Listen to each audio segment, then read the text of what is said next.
So yun, magandang araw muli sa inyo mga kabakyard. Kumusta kayo? So marami na nagtatanong sa atin kung ano yung susunod natin mga video.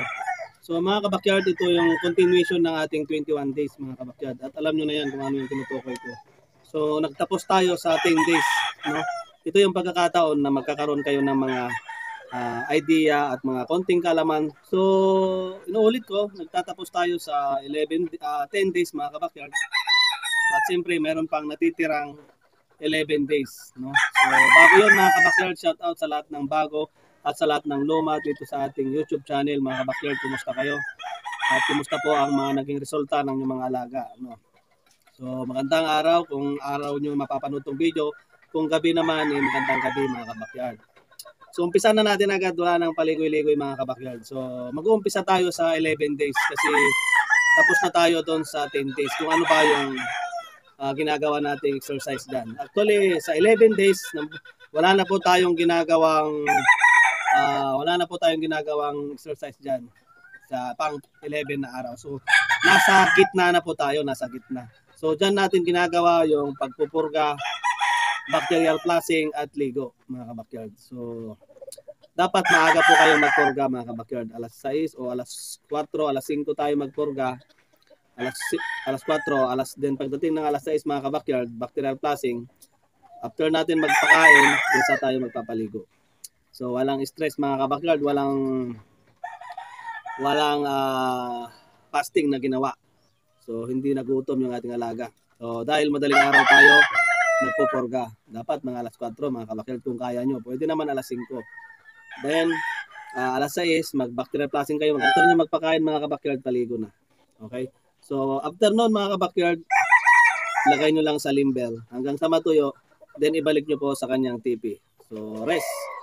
Rest na po yung alaga. Then, sa 12 days mga kabakyard, sa pang 12 days naman, anong exercise dyan? Rotation lang mga kabakyard. Yung mga ginagawa natin, kung ano yung mga rotation sa TP, sa flying pen. Ayan, so rotation lang mga kabakyard. Alam nyo naman na yung mga rotation, itinuro ko na yan. Last vlog natin. So balikan nyo lang dun sa mga hindi pa nakapanood. May part 1, part 2 at ito nga yung part 3 na. So pang 13 mga kabakyard, pang 13 na araw, tuwing alas 2 at alas 3 mga kabakyard, sa pagitan ng alas 2 at alas 3 na tanghali, sampi lang mga kabakyard, sampi. Mga 3 lipad lang, then tama na. Balik nyo na sa rotation mga kabakyard. Then sa pang 14 na araw mga kabakyard, ito yung magpapakasta tayo, 14 na araw. So, pang 14, pang 14 days. So, alas 6 mga kabakyard, kunin nyo yung alaga nyo, ilagay nyo sa 3x3 at lagyan nyo ng inahin. Yung talagang umuupo na. Yung mismong umuupo na para hindi na po siya mahirapan, naghabol-habol. Dapat yung inahin na yun, yung nagkukusa na mga kabakyard na nagpapaupo.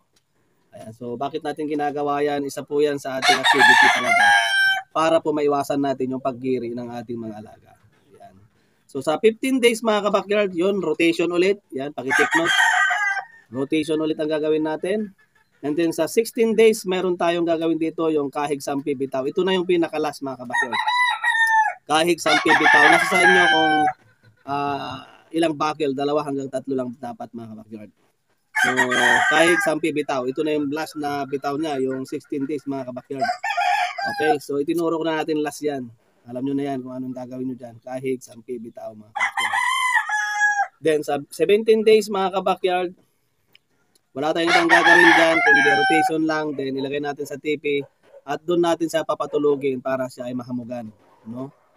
Mag-cool down po ang ating alaga. So mag-cool down. Doon po natin siya patulugin. Pero tignan nyo din mga kabakyard kung umulan, ililim po natin. Ilagay natin sa kulungan.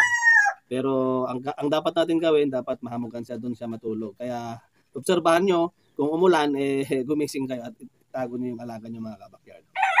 Ano? Then 18 mga kabakyard, rotation lang yan. Nandyan lang siya sa TP, running pen, ayan, flying pen, yan lang. Yeah, sa 18. So meron pa tayong natitirang 18, 19, 20, 21, 4 na araw mga kabakyard. So yun lang mga kabakyard yung ginagawa natin.